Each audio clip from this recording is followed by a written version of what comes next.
Que dói, Marla, é imaginar que ele não cometeu o que já seria revoltante, um crime contra uma criança, o que já seria muito revoltante, né?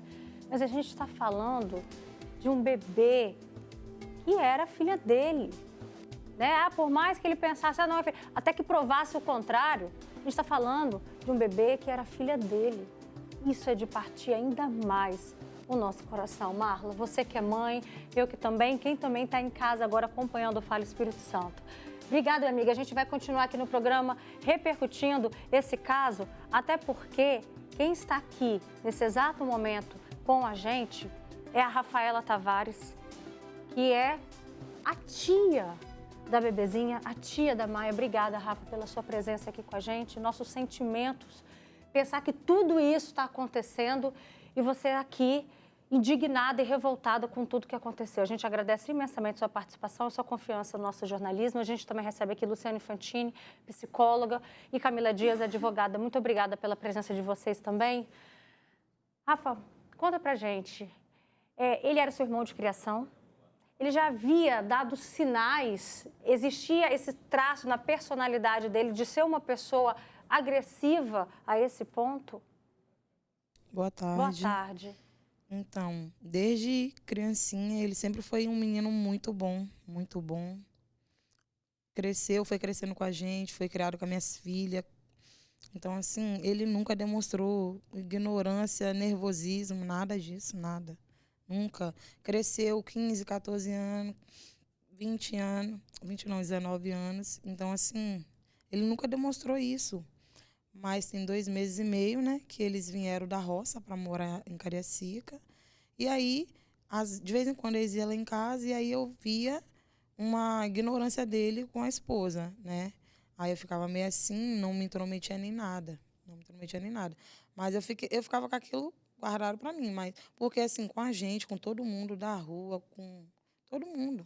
Ele era sempre educado. Nunca foi uma pessoa ignorante com ninguém. Qual foi a reação da família, então, diante de uma notícia inesperada, né? Porque uma coisa é quando vão acontecendo alguns fatos e a gente já começa a pensar assim, olha, o pior pode acontecer, olha, o pior pode acontecer. E, de repente, acontece isso. A gente ficou desacreditado. Não dava para acreditar que ele tinha feito uma barbaridade dessa, né? Não dava para acreditar. E aí, com o passar das horas, dos minutos, a gente foi descobrindo as coisas, foi ouvindo os peritos, policiais falando. Então, a gente foi assim, falar, meu Deus, o Tiago, todo mundo, gente, o Tiago. Não dá para acreditar, o Tiago. Ficou essa pergunta no ar, o Tiago, entendeu? Porque é inacreditável. Tem uma frase que diz, nasce um filho, nasce um pai, nasce um filho, nasce uma mãe, mas a gente vê que não dá para se encaixar com todo mundo, né, Luciana Infantini? Roberta, infelizmente, meus pêsames, né, Rafaela? De muita coragem você estar aqui, tá expondo toda essa situação.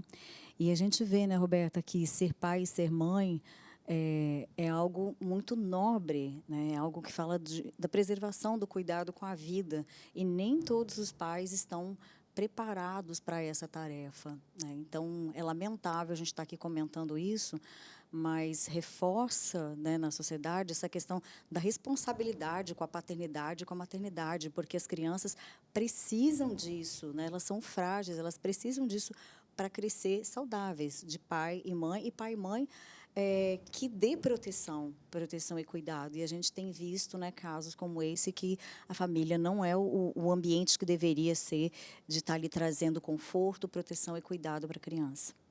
E essa criança, de acordo com o que foi apurado, ela já vinha apresentando alguns sinais de violência, não é isso, Rafaela? Sim.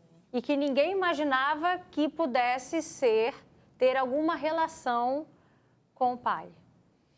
Aproximadamente umas 3 semanas atrás, ela foi para o hospital, né? Porque ela tinha ingerido acetona. E quando eu fiquei sabendo, eu corri, né, para o PA. Aí tive que procurar se ela estava internada, porque a mãe dela não soube explicar nada, onde que estava e não. Conversei com a a assistente social conversou comigo e falou que ela não estava internada. Estava lá fazendo exames de sangue, né? Aí Então, assim, nunca passava pela nossa cabeça. Criança, a gente piscou, tá fazendo uma artezinha. Mas criança não gosta de tomar nenhum remédio. Vai tomar metade, um vidrinho de acetona, entendeu? Então, assim, aí, mas na nossa cabeça estava, gente, será? Não, não passou nada pela nossa cabeça. Por quê? O PA liberou, o médico liberou, voltou para casa, não acionou polícia, não acionou conselho, não acionou nada. Passou uns dias depois, ela apareceu com uma marca roxa no olho, né? E aí a Eliane parou de ir na minha casa e eu perguntei a ela, por que você não vem aqui mais? Ela falava que estava dormindo, estava cansada, estava com muito enjoo, né? Porque ela está prestes a ganhar neném. E aí, o dia que ela foi jogar lixo, aí ela passou com a neném na frente do meu portão, eu falei, meu Deus, que isso no olho dela? Aí eu falou, o brinquedo caiu no olho. E aí a gente ficou se perguntando. No olho da neném. No olho da neném. A gente ficou se perguntando, que brinquedo é esse? Que brinquedo foi esse que caiu assim no olho? Tá, o roxo no olho dela ficou como se, igual os maridos que batem nas esposas, que elas ficam com o olho roxo. O olho da neném ficou desse jeito. Mas, assim, sempre ela estava com a neném no médico, dava uma gripezinha, ela corria para o médico. Se tivesse algum roxinho, algum galo na testa, qualquer coisa, ela sempre estava indo no médico. E eu pensava, falava com meu esposo, pensava o quê? Falava, gente, será? Mas os médicos liberam, volta para casa, então é só coisa na nossa cabeça, porque o PA é o lugar que aciona a polícia, aciona o conselho. Então, toda vez que ela vai, se tem alguma marca ou não, eles tiram a roupinha, examinam, então, lá que é o papel, assim, né? Então, não estão chamando, então eu não vou ficar lá arrumando briga sem poder provar que foi eles, né? Mas, tipo assim, a gente ficava, será?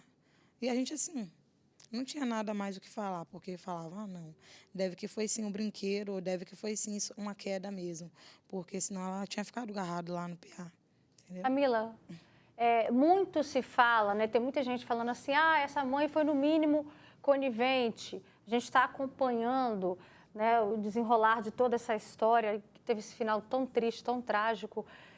Qual deveria ter sido o papel dessa mãe? Qual é o papel de qualquer mãe quando a gente começa a ver que os nossos filhos estão se machucando demais, né? Estão aparecendo com roxo aqui, outro ali. O que uma mãe deve fazer diante dessa situação? Procurar ajuda, né? Independente dela ter dúvidas quanto a se pode ou não ser o parceiro, se pode ou não ser uma criança que vai na escola, né? Às vezes aparece, né, ali com roxo, porque o que a gente está falando aqui é muito importante, a fala também, né, da Rafaela, a criança apresentou alguns sinais que crianças também apresentam. Crianças caem, crianças, né, se machucam, mas ali estava recorrente e a mãe, né, levando ou não, a gente não sabe também até que ponto isso tudo foi uma omissão, né, até onde ela sabia, onde ela acompanhava esses maus tratos, se ela também ou não, né, eu ainda não tive essa informação, não sei se já passaram, mas suponhamos que ela estivesse ali naquele ambiente e notando essas diferenças na criança, ela não tivesse coparticipação. Então, ela deveria ter procurado ajuda. Ao ir no posto de saúde, informar, olha, eu posso estar errada, mas estou desconfiando que possa haver uma agressão por parte de alguém do meu bebê, né? A criança ainda não fala, né? Não vai explicar o ocorrido. Então, ela poderia ter feito isso, poderia ter compartilhado com algum parente também, né? Porque a pessoa que você confia é quem, né? Quem está próximo a você que ama também aquela criança. Então, é mais uma pessoa para poder estar... Bom, a gente não vai já sair incriminando alguém porque não sabemos, a gente tem que procurar ajuda psicológica, porque um profissional estaria ali avaliando a melhor pessoa, né, para estar ali de uma forma lúdica, né, que o profissional que cuida de crianças, né, o psicólogo, um terapeuta, ia de alguma forma chegar ao mais perto de uma resposta do que poderia estar acontecendo. Porque a criança dá outros sinais, né, a gente já conversou aqui, outros psicólogos passaram e já disseram, muda comportamento, né, a criança passa a se comportar diferente, ter umas reações fisiológicas diferentes diante de um quadro desse. Então, assim, a gente pode estar fazendo, sim, alertando, que nem a Rafaela compartilhou, poxa, no pronto-socorro mandavam a criança de volta, mas aí, de repente, dependendo da forma como isso era posto numa consulta, então era só mais um caso, né? Então, infelizmente, a gente, né, não tem como voltar atrás, esse bebê não vai voltar, e que fique o alerta, muito, muito triste essa história, mais uma história, né, infeliz, com um final triste, mas a gente pegue esse alerta e traga para os nossos lares para poder estar auxiliando outras pessoas, para que outras crianças não passem por isso. Aqui na nossa rede social, os nossos telespectadores, é claro, estão revoltados. Quem é pai, quem é mãe, sente, né, assim, uma dor bem próxima. É claro que a gente não consegue, é uma dor inimaginável, mas não precisa ser pai e mãe para isso. Basta ser humano, porque a gente fica imaginando o olharzinho dessa criança no momento em que tudo que ela mais quer diante de uma crise de choro é o quê? É um colo. Qualquer criança, numa crise de choro, ela quer ser acolhida. Isso é o básico, né? Se você tiver um primo, se você não for pai ou mãe, mas se você tiver um primo, se você tiver um sobrinho, tiver coração, você sabe o que é isso. Aqui, olha, tem gente dizendo, boa tarde, Alberto, dá uma revolta ver uma notícia dessa. Eu tenho um neto de 5 meses, que é tudo para mim, eu fico pensando, meu Deus, o quanto essa nenenzinha sofreu. Outro telespectador diz, esse caso dói na alma da gente, como pode uma mãe saber que sua filha está dentro do quarto sendo agredida e a mãe não fazer nada? Gente, mais uma vez, a gente precisa dizer que esse papel é da polícia, né, de investigar se a mãe teve, de fato, alguma conivência, se ela aguentou calada, ou se não, se ela compactou. Esse papel é da polícia. Até agora, o que se sabe é que o Tiago é o principal suspeito, né? Tem gente dizendo, boa tarde, o que está acontecendo com as nossas crianças? É o fim do mundo, como que uma mãe aceita uma coisa dessa? O pai bate no bebê, chegar até esse ponto. Tem gente dizendo, esse cara é um monstro, não sei nem se pode chamar isso de pai. Luciana Infantini, a gente está falando do momento em que a criança, tudo que ela mais precisa é o quê? É um colo, né? E ele não teria tido paciência ao ouvir o choro da própria filha. Foi isso, Rafaela? É isso que as pessoas estão falando? Que ele não teve, ele não gostava de ouvir essa criança chorando? A mãe alega isso, que ela me falou. Eu não sei o que acontecia, ela chorava e ele parece que, não sei se tomou raiva dela, ele não aguentava ver o choro dela, porque aí ele mandava ela calar a boca, aí ele batia nela. E eu perguntava por que você deixou isso acontecer. Ela falava que ele falava para ela sair de dentro do quarto, ele fazia ignorância com ela. Aí ela falava que muitas das vezes não se metia com medo dele bater nela. Então, essa é a resposta dela. E todas as agressões, assim, ela estava dentro de casa. Às vezes ela não via porque não estava dentro do quarto ou no mesmo cômodo da casa, mas ela ouvia e ouvia a bebê chorando. Não aguentar, não suportar o choro da própria filha? Roberta, assim, realmente, como você falou, né, tudo que a criança quer é um colo, é um acolhimento ali naquele momento. A criança nasce extremamente frágil e dependente dos adultos, né, do ponto de vista afetivo, do ponto de vista de amor, né, de carinho, de cuidado, de atenção. Então, é exaustivo? É claro que é, né? Exatamente, é cansativo. Por isso que eu falo, nem todo pai e mãe parece que está preparado para esse papel. E aí tem que pensar mesmo, assim, né, na responsabilidade que é colocar uma criança. Mas veja, Roberta, eu penso que também é responsabilidade nossa, da sociedade, estar olhando para as nossas crianças, sabe? E eu entendo quando a Rafaela fala, eu não quis me meter porque, né, não vou acusar sem provas, né, só uma suspeita. É claro que a gente tem medo de se meter quando vê alguma coisa, mas, veja, um olho roxo de uma criança já não é uma coisa normal, né? Já é um sinal físico ali de que tem algo acontecendo.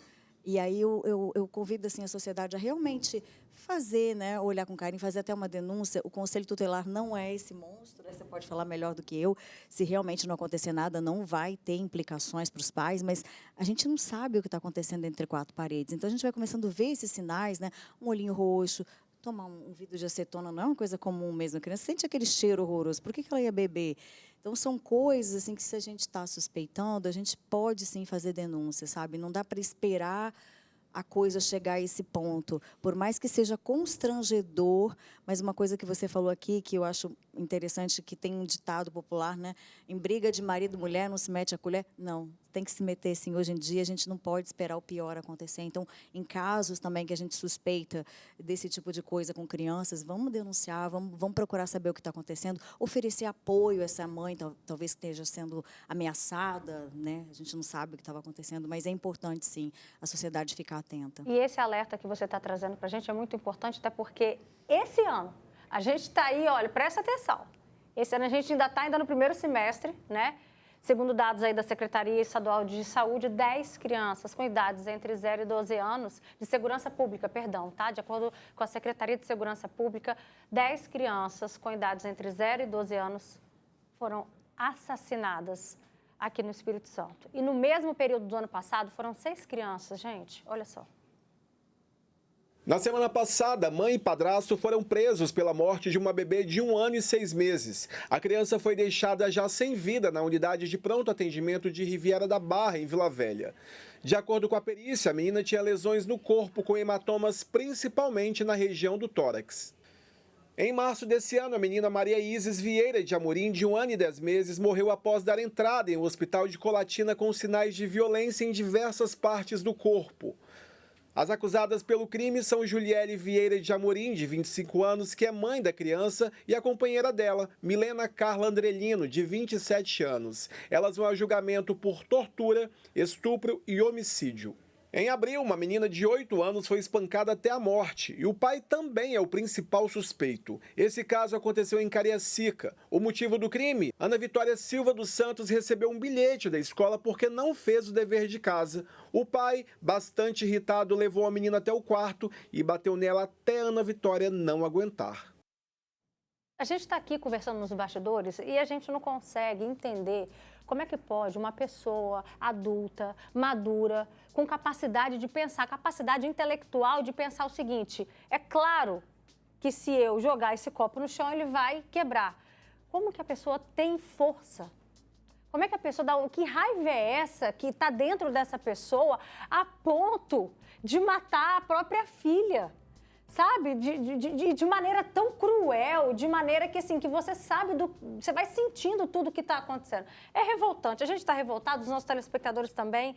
Tem gente dizendo: boa tarde, Alberta, tudo bem? Eu estou muito angustiado com essa situação. Eu nunca tive filhos, estou chorando por essa barbaridade. É sobre isso, são pessoas que têm coração e também estão, assim, revoltados com isso. Deus que me perdoe, um cara desse, meu Deus do céu. Tem gente dizendo: eu estou sofrendo muito, já nem tenho lágrimas para chorar, tenho 2 netos, eu fui buscá-los na creche e enchi eles de beijo. É essa a sensação quando a gente encontra com os nossos, é encher os nossos de amor e carinho. Rafa, essa mãe, ela vinha sofrendo agressões? Como é que era o relacionamento deles dois?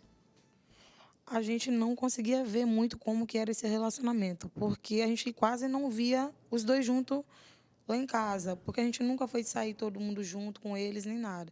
Então, como o bom período eles passaram na roça, então a gente, assim, não fazia sentido de como era o relacionamento deles. Mas elas sempre iam lá em casa. Sempre ia lá em casa e eu falava bem assim: fulano, Thiago te bate? Não. Tem certeza? Eu juro que não. Mas por que você faz essas Eu perguntas para ela? perguntava quando... Final de semana a gente estava todo mundo sentado lá na rua e eu via ele fazendo alguma ignorância com ela. Aí quando nós duas estávamos sozinhas, eu fazia várias perguntas. Que tipo de ignorância assim, que ele fazia com ela? Verbal? Sim, tratamento? sim. Ah, segura a neném aqui. Ah, segura você, não sei o quê. Na maior altura, passava vergonha nela na frente de qualquer pessoa que estivesse perto, conhecido, desconhecido. E quando eu estava sozinha com ela, eu perguntava a ela: Fonte, tem certeza? Porque, nossa, não fica aceitando isso não, fazendo ignorância com você e tal. E ela sempre não dialogava comigo, ela sempre com respostas vazias, falando que não, que jurava, não. E aí mudava de assunto, que ela conversava mais com as minhas filhas de 11 e 13 anos do que comigo, porque a mentalidade dela não é de uma pessoa de 19 anos, entendeu? Então, ela fugia do assunto. Às vezes, eu nem queria conversar, porque eu pensava: não tem nenhuma conversa saudável para conversar, então não vou ficar insistindo. Ou não vou dar conselho, porque fala, entra no ouvido e sai no outro. Então, sempre foi assim, entendeu? E eles moravam sozinhos, os dois e a criança. Não tinha nenhum adulto por perto. Assim, adulto, perdão, né? Que a gente está falando de 19 anos, não tinha outras pessoas. Eles moravam dentro da casa do meu padrasto, igual eu falei, tem 2 meses e meio, menos que isso ainda, que eles estão aqui lá em Cariacica. Então, eles estavam dentro da casa do meu padrasto, entendeu? Entendi. Camila, a Rafaela tocou num ponto que fez com que ela pensasse, né? Ah, bom, se foi para o hospital e deu alta, liberou, porque então deve estar tudo certo. Porque geralmente a gente vê o quê? Ah, vem assistente social, chama a polícia, vamos ver o que está acontecendo. Existe alguma obrigação do hospital em relação a isso? Existe uma responsabilidade, né, desse órgão público ou particular, né, em se tratando principalmente de menores que não respondem por si mesmos, de estar avaliando essa situação. E agora, inclusive, no inquérito, com certeza eles serão chamados. Essa anamnese, dessas entradas que essa criança, que esse bebê teve no hospital, o porquê que isso não foi levado adiante, né? Em caso de envenenamento, de consumo de substâncias tóxicas, como foi o caso da acetona, normalmente é um procedimento também deles estarem informando isso ao conselho para averiguar, né, até onde aquilo ali pode ter sido ou não, levar essa informação para o lar, para estar instruindo a família em relação a produtos químicos, né, dessa periculosidade. Então, assim, houve alguns, pelo que nos foi posto, algumas falhas técnicas e que pode gerar aí, ter proporcionado essa facilidade. Por quê?